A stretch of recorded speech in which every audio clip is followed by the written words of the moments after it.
बाबा बोला, हे नवरा बायकोचे भांडण होते त्याच्याबद्दल तुम्हाला काय म्हणायचं?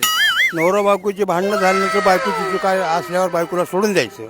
नवऱ्याची चूक असल्यावर. नवऱ्याला डिस्प्याच बायकून द्यायचा. पण आजकाल काय होतंय, नवऱ्या बायकोची भांडण झाली की सगळे नवऱ्याला दोष देतात. नाही नाही, नवरा तो महादेव असतो. लोकांना असं वाटतंय नवऱ्यानेच काहीतरी चूक केली असेल. नाही नाही, तो नवरा चूक करीतच नाही ना, चूक बाई करते. म्हणजे दोघांकडे पण चूक होऊ शकते. होती होती. असं नाही की बाबा नवरा चुकीचा आहे म्हणून. नाही नाही नाही, तसं काही आता हाणमार झाली घरामध्ये, नवरा बायकोचे भांडण झाले, सगळे म्हणतात नवरा पिऊन आला असं, नवऱ्याचं काहीतरी झालं असं म्हणूनच बायकोला नवरा मार. पेण्याचं कारण म्हणजे बायको नीट नांदी नाही नवऱ्याला, म्हणून नवरा पेतो.